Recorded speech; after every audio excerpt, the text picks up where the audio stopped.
Hey everybody, it's Peter, and just saw season 5, Agents of Shield, Shield in Space. It was a two-parter episode, basically broken down into a part one, stop, part two kind of thing. And we get to see Coulson and the gang stuck somewhere, outer space, we assume, not too sure. We've seen enough teaser trailers as it is.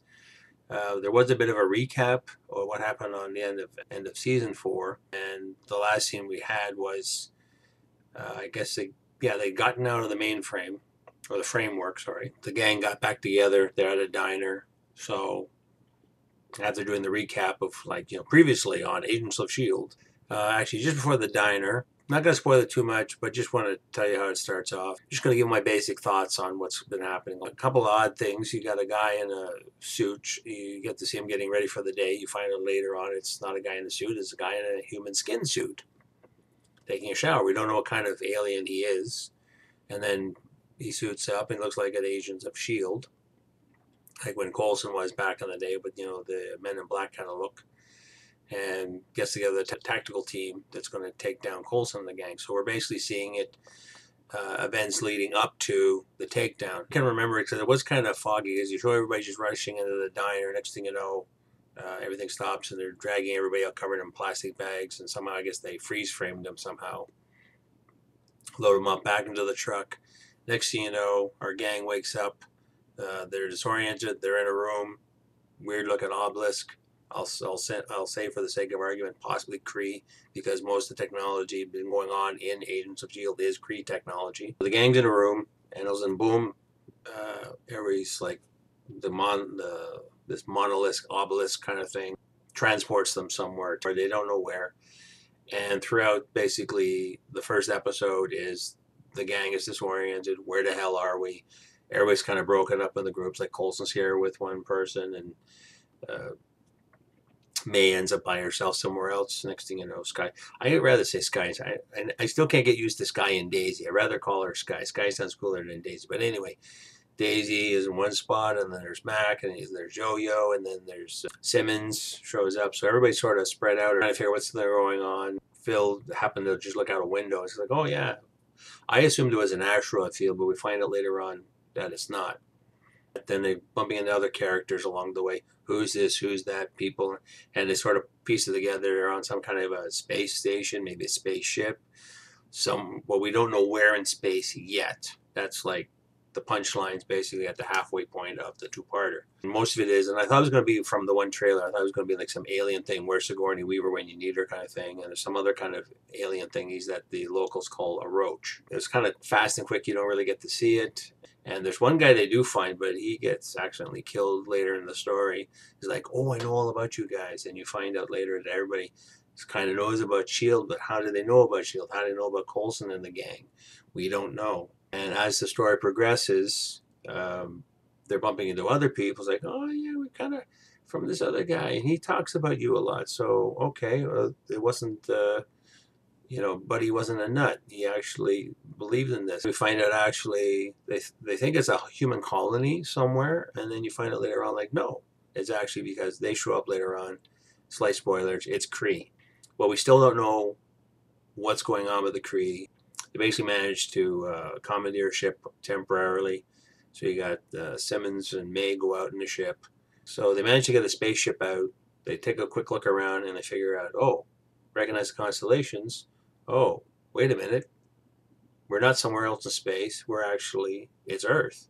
And you get to see a shot of Earth blowed up. Just a bit of a crust.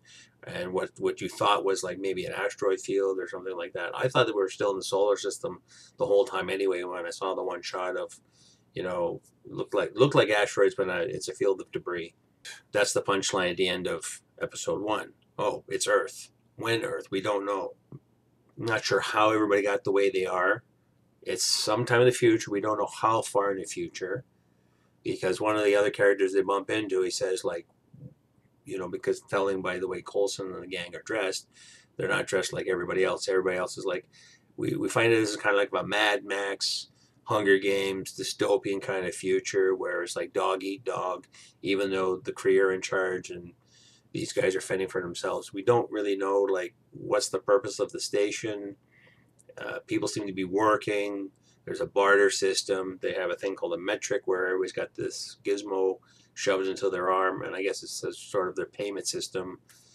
And then there's this odd thing about a life for a life, or one life goes, and another one is taken. There's other Krees in charge, like the Krees we initially see. They're just goons. And then we later on meet some other Kree.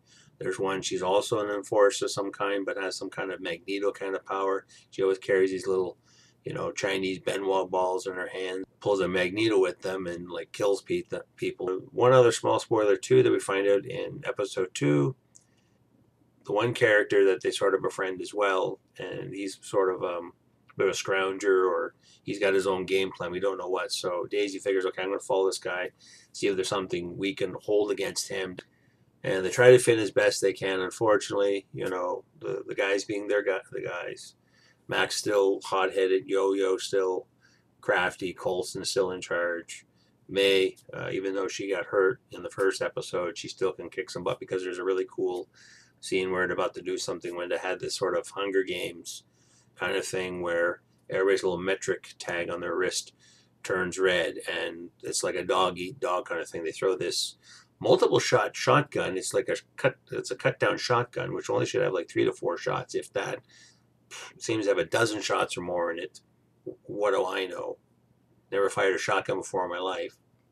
But there's one scene where Coulson and the gang, they have to fit in, so they get their little metric gizmos put into them. And the guy who does it for them tricks them and like magnetizes the things we magnetized with a remote, and they're stuck there and says, oh yeah, by the way, this Hunger Games dog eat dog kind of thing going on, you're gonna be left there for whoever's colored red is gonna go, and we'll sacrifice you guys so we can make the Kree happy, and the Hunger Games thing is kind of over. And just before the guy says, oh yeah, I'll shoot these 3 guys over here. It was Coulson, Yo-Yo, and Mac got tricked, and they're magnetized. May comes out of nowhere like, oh, and she's the cavalry, and basically butt kicks this guy, and the guy got killed in the process, but not by May, by somebody else. Oh yeah, somebody else picked up the gun and shot the guy. So there you go. The Kree are happy, a life for life kind of thing, and everything goes back to normal, whatever normal is for this place. Looks like what's going to happen is Coulson and the gang have to try to fit in. Oh yeah, another thing we introduced too in the second episode is the Scrounger guy. He actually figures out to make his own version of the framework. And we find out actually the Kree allows him to do it because it keeps sort of everybody under control. It's kind of hard. Like, I don't know how many Kree there are to how many humans. And there was a comment that May said, you guys could just rush these guys. And yeah, but we got a good thing going here. And even though we're subjugated, if we screw up, they could just kill us all, and there's no more humans left, no more society. What are we going to do? And when Daisy follows the other guy in, and she actually gets somehow, I think when you go in this room with these special projectors, I think if you end up in the vicinity of the projector that's in the ceiling, then you just pass out and you get sucked into I keep wanting to say mainframe, the framework.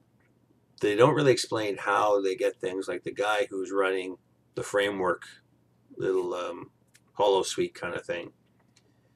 Somehow from talking with this other fellow that they met, I think it was Richter was the guy's name in the beginning, that knew who everybody was, and he was the big fan of People of S.H.I.E.L.D., and he had actually in his little room, he actually had all sorts of collectibles, sort of like Phil had all his old collectibles. This guy had collectibles from ancient Earth. But again, we don't know how far ancient we are talking here.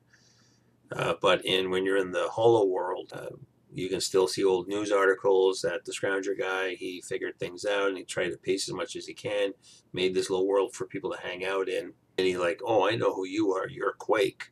And supposedly put it on Daisy's shoulders that, oh, because of you and S.H.I.E.L.D., this is why the Earth ended up the way it did. Interesting so far, and see how this goes. S.H.I.E.L.D. for me has been sort of up and down. Like, I really liked the first season. I've got the DVD set. Pilot was beautiful then.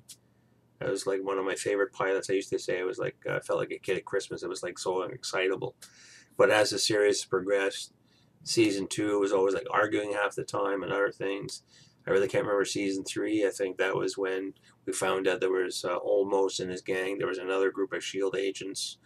and there was a bit of a Hydra thing going on, and that's when we met Bobby and the other guys. And then season 4, I think, was mostly about the framework and all, and the evil Scottish scientists and stuff. And then you had the mirror universe kind of thing going on with the framework. So we're going to see how this one's going. We're starting late in the year, so I don't know if it's again going to be like some of the other series going on, like Orville and Discovery. They're only going to maybe make 15 episodes. I haven't seen a listing yet of what we're going to expect for Shield. So, but this was enjoyable. Any other Marvel fans, Shield fans? Did you watch tonight's two-hour special? Did you like it? Did you not like it? You know how it goes. Just leave a comment down below. Did you like my video? Did you not like my video? Don't forget to hit subscribe. Ring the bell for notifications. I got more stuff to go on for. We got no more Discovery, but now I got Shield.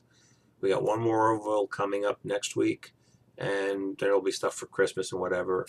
And probably down the road too, there'll be a Star Wars after the 15th. I'll probably do a review on that. Not sure when I'm going to go see it. I'm not going to see it like on day one and cry to everybody else, but I do have my scene points, and I got enough for a free movie, so I'll maybe wait till a good time. Anyway, that's it for me, and see you in the next one.